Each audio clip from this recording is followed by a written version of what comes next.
కార్యక్రమానికి ముఖ్య అతిథిగా విచ్చేసిన మా అడిషనల్ ఎస్పీ లక్ష్మీనారాయణ సార్ గారికి, అలాగే ప్రథమ పౌరురాలు పావని మేడం గారికి, అలాగే వైస్ చైర్మన్ వినయ్ గారికి, అలాగే కౌన్సిలర్లకు, మున్సిపల్ కమిషనర్, ముఖ్యంగా ఎంఈఓ గారికి, ఇక్కడ విచ్చేసిన కోఆప్షన్ మెంబర్లకు, ప్రజాప్రతినిధులకు, గ్రామ సర్పంచులకు, ప్లస్ టీచర్లకు, గ్రామ ప్రముఖులకు, ముఖ్యంగా విద్యార్థులకు అందరికీ మా పోలీస్ శాఖ తరఫున నమస్కారాలు.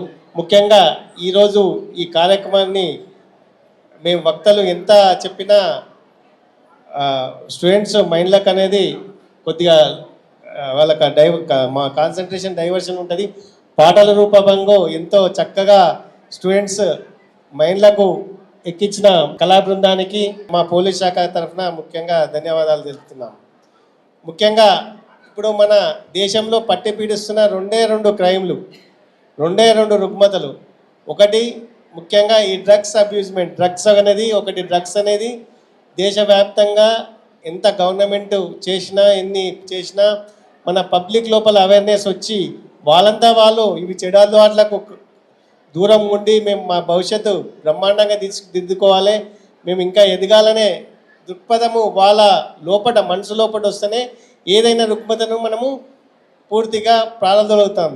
ఇంకోటి ఏంటంటే ఈ సైబర్ క్రైమ్లు అనేది ఇల్లిటరేట్స్ ఎవరు కూడా వాళ్ళు ఆ క్రైమ్కు గురిగా అయితే లేరు, ఓన్లీ చదువుకున్న వాళ్ళకి గురి అవుతారు. పెద్ద సాఫ్ట్వేర్ ఇంజనీర్స్ కూడా ముఖ్యంగా వాళ్ళకి సైబర్ క్రైమ్ గురించి తెలిసిన వాళ్ళు కూడా అత్యాశతోటి పోయి వచ్చిన లింక్స్ కానీ లేకపోతే ఓటీపీలు కానీ ఏదైనా క్లిక్ చేయడంతో మన ఉన్న అకౌంట్లో ఉన్న డబ్బు మొత్తం కూడా కాజేయడం జరుగుతుంది.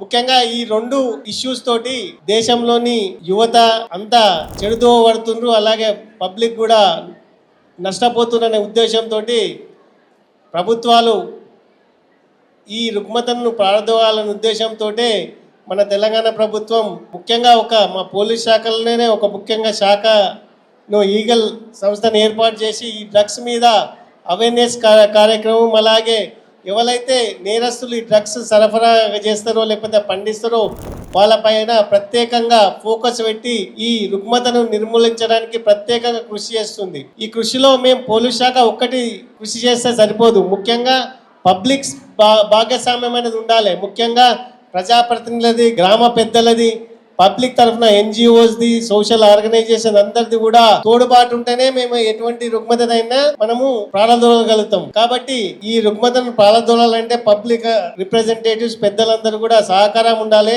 ఆ ఉద్దేశంతోనే మన చౌటుప్పల్ మండలం, చౌటుప్పల్ మున్సిపాలిటీలో అన్ని పార్టీలకు సంబంధించి అన్ని ఎన్జిఓలు, అంగన్వాడీ ప్లస్ విఆర్ఓలను, పంచాయత్ సెక్రటరీలను అందరిని కూడా కలుపుకొని ఒక కమిటీ వేయడం జరుగుతుంది. ఆ కమిటీలో మా పోలీస్ శాఖ తరఫున కూడా ఒక ఆఫీసర్ ఉంటాడు. ఆ కమిటీలో ఎవరైనా ఆ ఊళ్ళో గానీ, ఆ కాలనీలో గానీ, లేకపోతే వార్డు పరిధిలో ఎవరైనా ఇటువంటి చట్ట వ్యతిరేక కార్యకలాపాలకు పాల్పడితే అటువంటి ఇన్ఫర్మేషన్ ప్లస్ ఇటువంటి అవేర్నెస్ కార్యక్రమం, మంచి కార్యక్రమాలు నిర్వహించడానికి ఆ కమిటీ అనేది దోహదపడుతుంది. అది కూడా తొందరలోనే ఆ కమిటీ కూడా ఫోర్స్ లోకి వస్తుంది. ఎన్ని కమిటీలు వేసినా కూడా మనం మనస్ఫూర్తిగా చేస్తేనే అది అనేది పబ్లిక్ కు దాని ఫలితాలు అనేది వస్తుంది. కాబట్టి ముఖ్యంగా ఈ బెల్ షాప్స్, ఈ డ్రగ్స్ ప్లస్ ఇంకేమన్నా లీవ్ టీజింగ్ ఎటువంటి వాళ్ళ దృష్టికి వచ్చినా మా పోలీస్ శాఖ తరఫున మాకు ఇన్ఫర్మేషన్ ఇస్తే మేము వాళ్ళపైన చట్టపరంగా చర్యలు తీసుకుంటాం. ముఖ్యంగా ఈ ఇప్పుడు డ్రగ్స్ అనేది యువతలో చాలా విచ్చలవిడిగా అలవాటు పడుతున్నారు, అడిక్ట్ అవుతున్నారు. ముఖ్యంగా ఈ ఏదన్నా తల్లిదండ్రులు అమ్మాయిలను అబ్బాయిలను ఇంజనీరింగ్ కాలేజ్ లో చేర్పించాలంటే ఆ కాలేజీలో ఆలోచించాల్సి వస్తుంది. కాలేజ్ గురించి ప్రతి కాలేజీలో, కార్పొరేట్ పెద్ద కాలేజీలలో, యూనివర్సిటీలో కూడా ఈ గంజాయి డ్రగ్స్ అనేది అందుబాటులో ఉంటుంది. కాబట్టి ముఖ్యంగా పోలీస్ శాఖ తరఫున కూడా ఇప్పుడు మొన్ననే అడ్మిషన్స్ ఇంజనీరింగ్ అవుతున్నాయి. ఒక అడ్మిషన్ ఫామ్లనే ఒకటి అండర్టేకింగ్ తీసుకుంటారు పేరెంట్స్ తోటి, స్టూడెంట్స్ తోటి. మేము డ్రగ్స్కి అలవాటు పడము, డ్రగ్స్కు ఎట్టి పరిస్థితుల్లో దానికి దూరంగా ఉంటామనే ఉద్దేశంతో అండర్టేకింగ్ తీసుకోవాల్సిన పరిస్థితి వచ్చిందంటే ఇది ఎంత పాతకపోతుందో అనేది మీరు ఒకసారి గమనించాలి. ఇంకోటి మన చౌటుప్పల్ ప్రాంతానికి వస్తే మన దగ్గర అన్ని కంపెనీలు చాలా ఉన్నాయి.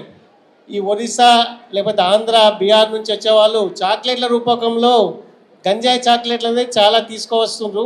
అక్కడికి వెళ్ళి వచ్చి ఒక వారం 10 రోజులు ఉండి మళ్ళీ వాళ్ళు వెళ్ళిపోతున్నారు. కాబట్టి అవి కూడా కొద్ది మందికి స్టూడెంట్స్కు చాక్లెట్ల రూపంలో అమ్ముతున్నారని తెలుస్తుంది.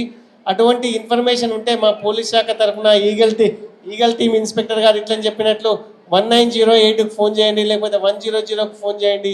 మీ ఇన్ఫర్మేషన్ మొత్తం కూడా గోప్యంగా ఉంచడం జరుగుతుంది. ఈ డీ అడిక్షన్ సెంటర్లు కూడా అవి కూడా ఇప్పుడు తల్లిదండ్రులు ఎవరన్నా వాళ్ళ పిల్లల చెడు ప్రవర్తన ఉంటే ఆ సదుపాయాన్ని కూడా ఉపయోగించుకోవాలని కోరుతున్నాను.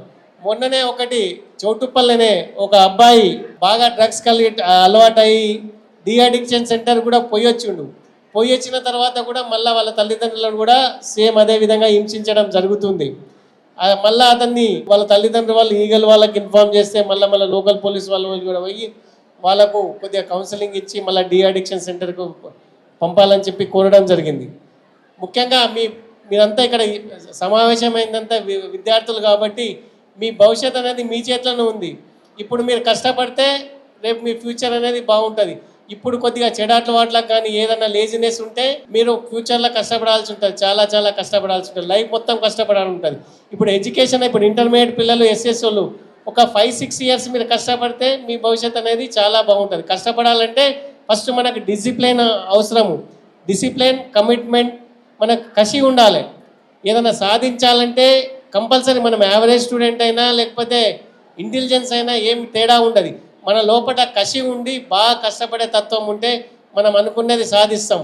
ఇటువంటి కార్యక్రమాలు ముందు ఇంకా ఎన్నో ప్రజల భాగస్వామ్యంతో, పబ్లిక్ రిప్రజెంటేటివ్ భాగస్వామ్యంతో మా పోలీస్ శాఖ చౌటుప్పల్ పోలీస్ శాఖ ముందు ఇంకా అనేక కార్యక్రమాలు, అవేర్నెస్ ప్రోగ్రామ్స్ నిర్వహించాలని కోరుకుంటూ ఈ అవకాశం కల్పించిన పట్టణ ప్రముఖులకు, విద్యార్థులకు, చౌటుప్పల్ పోలీస్ స్టేషన్ శాఖ వాళ్ళకి ధన్యవాదాలు తెలుపుతూ ముగిస్తున్నాను.